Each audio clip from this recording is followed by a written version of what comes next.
मित्रों नमस्कार। ये कहानी मेरी जुबानी में आप सभी का स्वागत है। मित्रों, कहानियों की श्रृंखला में आज मैं आपके लिए लेके आया हूं मुंशी प्रेमचंद जी की एक नई कहानी, जिसका शीर्षक है तगादा। मित्रों, ये कहानी आप पूरा सुनिए और अगर आपको ये कहानी पसंद आए तो इसको लाइक करिए, अधिक से अधिक अपने दोस्तों और परिवार में शेयर करिए और कमेंट करके हमें बताइए कि आपको ये कहानियां कैसी लग रही हैं।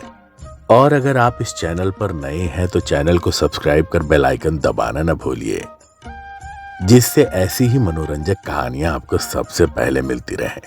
मित्रों, इस चैनल पर अनेकों लेखकों के प्लेलिस्ट उपलब्ध हैं। आप इन प्लेलिस्ट के माध्यम से भी कहानियों का आनंद उठा सकते हैं। तो देर न करते हुए इस कहानी का आरंभ करता हूं। लीजिए, प्रस्तुत है कहानी तगादा।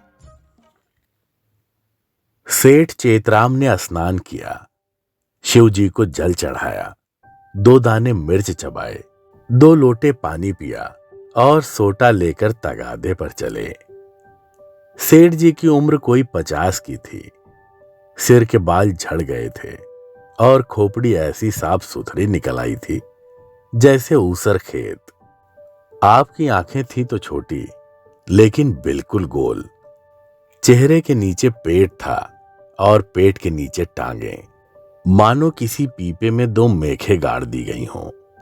लेकिन यह खाली पीपा न था, इसमें सजीवता और कर्मशीलता कूट कूट कर भरी हुई थी। किसी बाकीदार असामी के सामने इस पीपे का उछलना कूदना और पैतरे बदलना देखकर किसी नट का चिगिया भी लज्जित हो जाता। ऐसी आंखें लाल पीली करते, ऐसे गरजते कि दर्शकों की भीड़ लग जाती थी। उन्हें कंजूस तो नहीं कहा जा सकता, क्योंकि जब वह दुकान पर होते तो हर एक भिखमंगे के सामने एक कौड़ी फेंक देते। हाँ, उस समय उनके माथे पर कुछ ऐसा बल पड़ जाता, आंखें कुछ ऐसी प्रचंड हो जाती, नाक कुछ ऐसी सिकुड़ जाती कि भिखारी फिर उनकी दुकान पर ना आता। लहने का बाप तगादा है, इस सिद्धांत के वह अनन्य भक्त थे। जलपान करने के बाद संध्या तक वह बराबर तगादा करते रहते थे। इसमें एक तो घर का भोजन बचता था, दूसरे असामियों के माथे दूध, पूरी, मिठाई आदि पदार्थ खाने को मिल जाते थे। एक वक्त का भोजन बच जाना कोई साधारण बात नहीं है। एक भोजन का एक आना भी रख लें तो केवल इसी मद में उन्होंने अपने 30 वर्षों के महाजनी जीवन में कोई 800 रुपए बचा लिए थे। फिर लौटते समय दूसरी बेला के लिए दूध, दही, तेल, तरकारी, उपले ईंधन मिल जाते थे। बहुधा संध्या का भोजन भी ना करना पड़ता था, इसलिए तगादे से ना चूकते थे। आसमान फटा पड़ता हो, आग बरस रही हो, आंधी आती हो, पर सेठ जी प्रकृति के अटल नियम की भांति तगादे पर जरूर निकल जाते। सेठानी ने पूछा, भोजन? सेठ जी ने गरज कर कहा, नहीं। सांझ का? आने पर देखी जाएगी। सेठ जी के एक किसान पर 5 रुपए आते थे। 6 महीने से दुष्ट ने सूद ब्याज कुछ न दिया था और न कभी कोई सौगात लेकर हाजिर हुआ था। उसका घर 3 कोस से कम न था, इसलिए सेठ जी टालते आते थे। आज उन्होंने उसी गांव चलने का निश्चय कर लिया। आज बिना दुष्ट से रुपए लिए नहीं मानूंगा, चाहे कितना ही रोएगी गियाए। मगर इतनी लंबी यात्रा पैदल करना निंदास्पद था। लोग कहेंगे कि नाम बड़े और दर्शन थोड़े। कहलाते सेठ चलते हैं पैदल, इसलिए मंथर गति से इधर उधर ताकते राहगीरों से बातें करते चले जाते थे कि लोग समझे वायु सेवन करने जा रहे हैं। सहसा एक खाली इक्का उनकी तरफ जाता हुआ मिल गया। इक्के वान ने पूछा, कहाँ लाला, कहाँ जाना है? सेठ जी ने कहा, जाना तो कहीं नहीं है, 2 परख तो और हैं, लेकिन लाओ बैठ जाएं। इक्के वाले ने चुपती हुई आंखों से सेठ जी को देखा। सेठ जी ने भी अपनी लाल आंखों से उसे घूरा। दोनों समझ गए कि आज लोहे के चने चबाने पड़ेंगे। इक्का चला। सेठ जी ने पहला वार किया, कहाँ घर है मियां साहब? घर कहाँ है हुजूर, जहां पड़े रहूं वही घर है।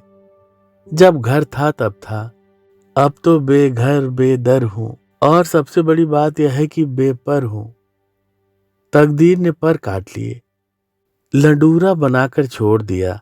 मेरे दादा नवाबी में चकलेदार थे हुजूर, 7 जिले के मालिक। जिसे चाहे तोप दम कर दें, फांसी पर लटका दें। निकलने से पहले लाखों की थैलियां नजर चढ़ जाती थी हुजूर। नवाब साहब भाई की तरह मानते थे। एक दिन वह थे, एक दिन यह है कि आप लोगों की गुलामी कर रहे हैं। दिनों का फेर है। सेठ जी को हाथ मिलाते ही मालूम हो गया कि पक्का फिकैत है, अखाड़ेबाज। इससे पेश आना मुश्किल है। पर अब तो कुश्ती बद ली गई थी, अखाड़े में उतर पड़े थे। बोले, तो या कहो कि बादशाही घराने के हो, यह सूरत ही गवाही दे रही है। दिनों का फेर है भाई, सब दिन बराबर नहीं जाते। हमारे यहां लक्ष्मी को चंचला कहते हैं, बराबर चलती रहती हैं। आज मेरे घर, कल तुम्हारे घर। तुम्हारे दादा ने रुपए तो खूब छोड़े होंगे। इक्के वाला, अरे सेठ, उस दौलत का कोई हिसाब न था। न जाने कितने तहखाने भरे हुए थे। बोरों में सोने चांदी के डले रखे हुए थे। जवाहरात टोकरियों से भरे पड़े थे। एक एक पत्थर 50-50 लाख का। चमक दमक ऐसी थी कि चिराग मात। मगर तकदीर भी कोई चीज है। इधर दादा का 40वां हुआ, उधर नवाबी बुर्द हुई। सारा खजाना लुट गया। छकड़ों पर लाद लाद कर लोग जवाहरात ले गए। फिर भी घर में इतना बच गया था कि अब्बा जान ने जिंदगी भर ऐश किया। ऐसा ऐश किया कि क्या कोई भकुआ करेगा। 16 कहारों के सुखपाल पर निकलते थे, आगे पीछे चौबदार दौड़ते चलते थे। फिर भी मेरे गुजर भर का उन्होंने बहुत छोड़ा। अगर हिसाब किताब से रहता तो आज भला आदमी होता, लेकिन रईस का बेटा रईस ही तो होगा। एक बोतल चढ़ाकर बिस्तर से उठता था, रात रात भर मुजरे होते रहते थे। क्या जानता था कि एक दिन यह ठोकरें खानी पड़ेंगी। सेठ ने कहा, अल्लाह मियाँ का शुक्र करो भाई कि ईमानदारी से अपने बाल बच्चों की परवरिश तो करते हो। नहीं तो हमारे तुम्हारे कितने ही भाई रात दिन कुकर्म करते रहते हैं, फिर भी दाने दाने को मोहताज रहते हैं। ईमान की सलामती चाहिए, नहीं तो दिन तो सभी के कट जाते हैं। दूध रोटी खाकर कटे तो क्या, सूखे चने चबाकर कटे तो क्या। बड़ी बात तो ईमान है। मुझे तो तुम्हारी सूरत देखते ही मालूम हो गया था कि नीयत के साफ सच्चे आदमी हो। बेईमानों की तो सूरत ही से फटकार बरसती है। इक्के वाला, सेठ जी आपने ठीक कहा कि ईमान सलामत रहे तो सब कुछ है। आप लोगों से 4 पैसे मिल जाते हैं, वही बाल बच्चों को खिला पिला कर पड़ा रहता हूं। हुजूर और इक्के वाले को देखिए तो कोई किसी मर्ज में मुब्तला है, कोई किसी मर्ज में। मैंने तोबा बोला, ऐसा काम ही क्यों करें कि मुसीबत में फंसे। बड़ा कुनबा है हुजूर, माँ है, बच्चे हैं, कई बेवाएं हैं, और कमाई यही इक्का है। फिर भी अल्लाह मियाँ किसी तरह निभाते जाते हैं। सेठ, वह बड़ा कारसाज है खां साहब, तुम्हारी कमाई में हमेशा बरकत होगी। इक्के वाला, आप लोगों की मेहरबानी चाहिए। सेठ, भगवान की मेहरबानी चाहिए। तुमसे खूब भेंट हो गई। मैं इक्के वालों से बहुत घबराता हूं, लेकिन आज मालूम हुआ अच्छे बुरे सभी जगह होते हैं। तुम्हारे जैसा सच्चा दीनदार आदमी मैंने नहीं देखा। कैसी साफ तबीयत पाई है तुमने कि वाह। सेठ जी की ये लच्छेदार बातें सुनकर इक्के वाला समझ गया कि यह महाशय परले सिरे के बैठकबाज हैं। यह सिर्फ मेरी तारीफ करके मुझे चकमा देना चाहते हैं। अब और किसी पहलू से अपना मतलब निकालना चाहिए। इनकी दया से तो कुछ ले मरना मुश्किल है, शायद इनके भय से कुछ ले मरूं। बोला, मगर लाला यह ना समझिए कि मैं जितना सीधा और नेक नजर आता हूं उतना सीधा और नेक भी हूं। नेकों के साथ नेक हूं, लेकिन बुरों के साथ पक्का बदमाश हूं। यूं कहिए कि आपकी जूतियां सीधी कर दूं, लेकिन किराए के मामले में किसी के साथ रियायत नहीं करता। रियायत करूं तो खाऊं क्या। सेठ जी ने समझा था इक्के वाले को हत्थे पर चढ़ा लिया। अब यात्रा निर्विघ्न और निःशुल्क समाप्त हो जाएगी। लेकिन यह आलाप सुना तो कान खड़े हुए। बोले, भाई रुपए पैसे के मामले में मैं भी किसी से रियायत नहीं करता, लेकिन कभी कभी जब यार दोस्तों का मामला आ पड़ता है तो झक मारकर दबना ही पड़ता है। तुम्हें भी कभी कभी बल खाना पड़ता होगा, दोस्तों से बेमुरवती तो नहीं की जाती। इक्के वाले ने रूखेपन से कहा, मैं किसी के साथ मुरव्वत नहीं करता। मुरव्वत का सबक तो उस्ताद ने पढ़ाया ही नहीं। एक ही चंचूल हूं, मजाल है कि क्या कोई पैसा दबा ले। घरवाली तक को तो मैं एक पैसा देता नहीं, दूसरों की बात ही क्या है। और इक्के वाले अपने महाजन की खुशामद करते हैं, उनके दरवाजे पर खड़े रहते हैं। यहां महाजनों को भी धता बताता हूं, सब मेरे नाम को रोते हैं। रुपए लिए और सांप डकार गया, देखें अब कैसे वसूल करते हो बच्चा। नालिश करो, घर में क्या धरा है जो ले लोगे। सेठ जी को मानो जूड़ी चढ़ाई। समझ गए यह शैतान बिना पैसे लिए ना मानेगा। जानते कि यह विपत्ति गले पड़ेगी तो भूल कर भी इक्के पर पांव न रखते। इतनी दूर पैदल चलने में कौन पैर टूट जाते थे। अगर इस तरह रोज पैसे देने पड़े तो फिर लेन देन कर चुका। सेठ जी भक्त जीव थे। शिव जी को जल चढ़ाने में जब से होश संभाला, एक नागा भी ना किया। क्या भक्त वत्सल शंकर भगवान इस अवसर पर मेरी सहायता ना करेंगे। इष्ट देव का सुमिरन करके बोले, खां साहब, और किसी से चाहे ना दबो, पर पुलिस से तो दबना ही पड़ता होगा। वह तो किसी के सगे नहीं होते। इक्के वाले ने कह कहा मारा, अरे कभी नहीं, उल्टे उनसे कुछ न कुछ वसूल करता हूं। जहां कोई शिकार मिला झट सस्ते भाड़े बैठाता हूं और थाने पर पहुंचा देता हूं। किराया भी मिल जाता है और इनाम भी। क्या मजाल कि कोई बोल सके। लाइसन नहीं लिया आज तक, लाइसन मजे से सदर में इक्का दौड़ाता फिरता हूं, कोई साला चू नहीं कर सकता। मेले ठेलों में अपनी खूब बनाती है। अच्छे अच्छे माल चुनकर कोतवाली पहुंचाता हूं। वहां कौन किसी की दाल गलती है, जिसे चाहे रोक लें। 1 दिन 2 दिन 3 दिन 20 बहाने हैं। कह दिया शक था कि यह औरत को भगाए लिए जाता था, फिर कौन बोल सकता है। साहब भी छोड़ना चाहे तो नहीं छोड़ सकते। मुझे सीधा ना समझिएगा, एक ही हरामी हूं। सवारियों से पहले किराया तय नहीं करता, ठिकाने पर पहुंचकर 1 के 2 लेता हूं। जरा भी ची चपड़ किया तो आस्तीन चढ़ा पैंतरे बदल कर खड़ा हो जाता हूं। फिर कौन है जो सामने ठहर सके। सेठ जी को रोमांच हो आया। हाथ में एक सोंटा तो था, पर उसका व्यवहार करने की शक्ति का उनमें अभाव था। आज बुरे फंसे, न जाने किस मनहूस का मुंह देखकर घर से चले थे। कहीं यह दुष्ट उलझ पड़े तो 10-5 दिन हल्दी सोंठ पीना पड़े। अब से भी कुशल है कि यहां उतर जाऊं, जो बच जाए वही सही। भीगी बिल्ली बनकर बोले, अच्छा अब रोक लो खां साहब, मेरा गांव आ गया, बोलो तुम्हें क्या दे दूं। इक्के वाले ने घोड़ी को एक चामुक और लगाया और निर्दयता से बोला, मजूरी सोच लो भाई, तुमको न बैठाया होता तो 3 सवारियां बैठा लेता। तीनों 4-4 आने भी देते तो 12 आने हो जाते। तुम 8 ही आने दे दो। सेठ जी की बधिया बैठ गई। इतनी बड़ी रकम उन्होंने उम्र भर इस मद में नहीं खर्च किया था।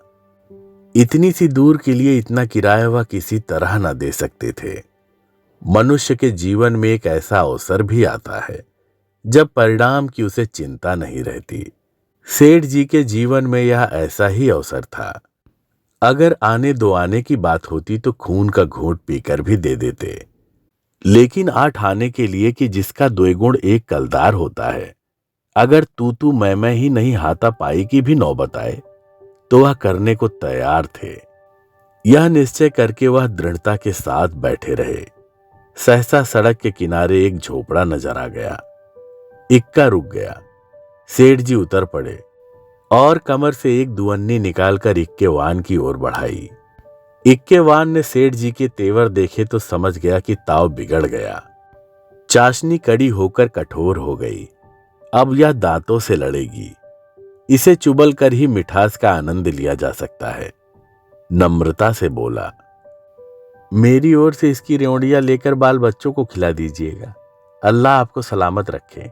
सेठ जी ने एक आना और निकाला और बोले, बस अब जबान ना हिलाना, एक कौड़ी भी बेसी ना दूंगा।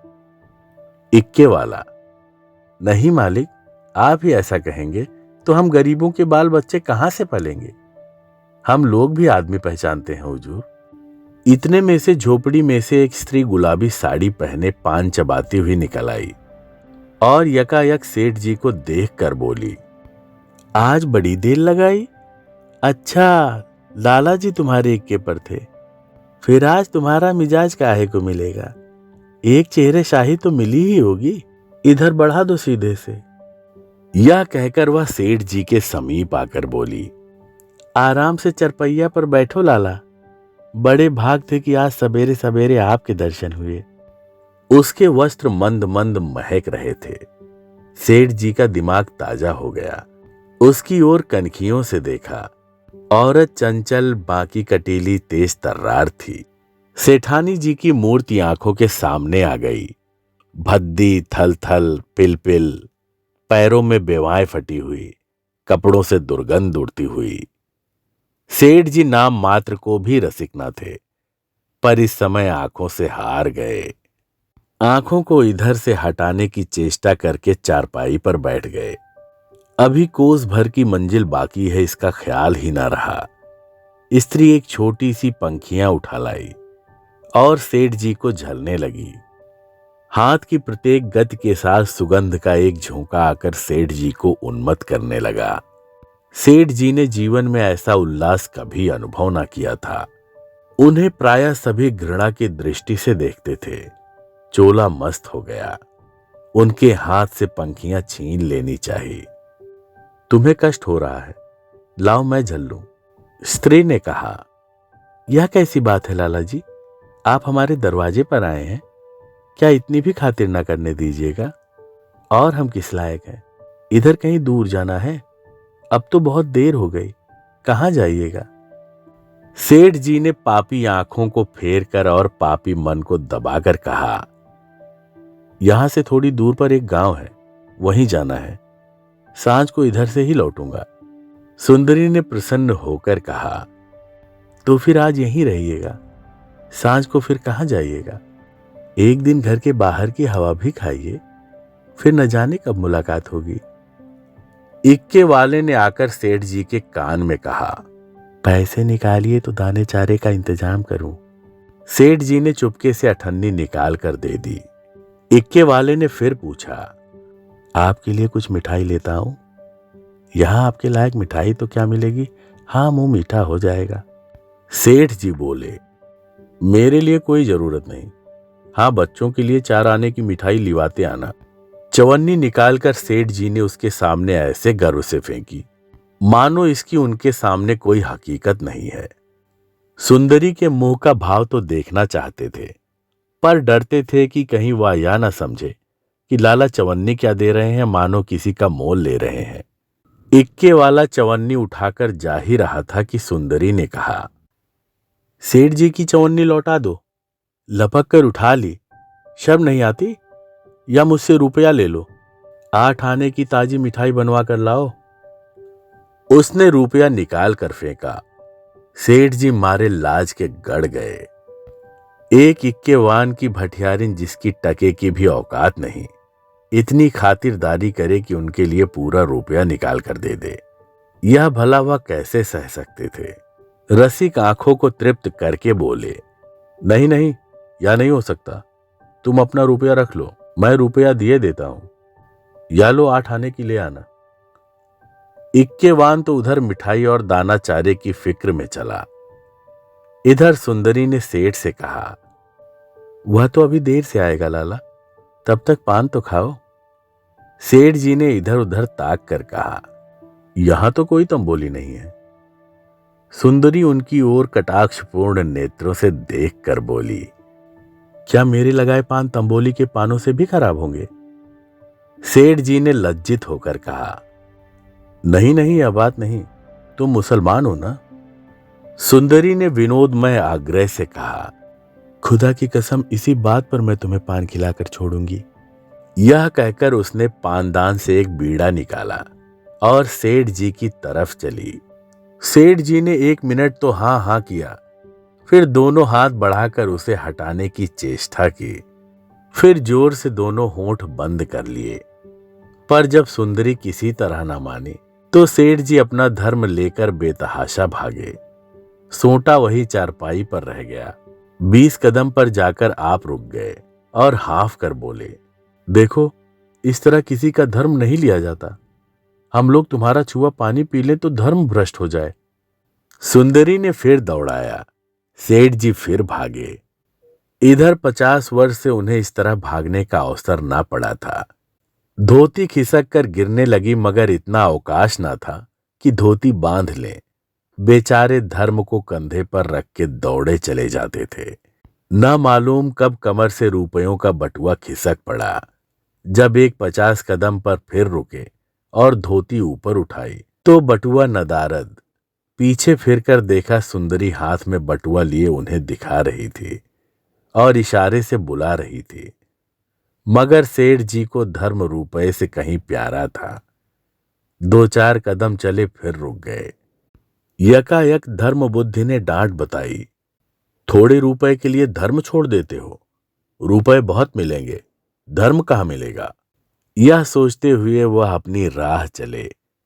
जैसे कोई कुत्ता झगड़ालू कुत्तों के बीच से आहत दुम दबाए भागा जाता हो और बार बार पीछे फिरकर देख लेता हो कि कहीं वे दुष्ट आ तो नहीं रहे हैं।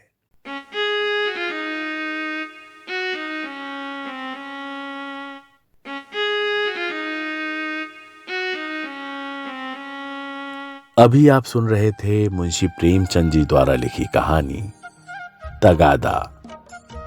मित्रों, आपको ये कहानी कैसी लगी हमें कमेंट करके जरूर बताएं और इसे लाइक और शेयर करना ना भूलें।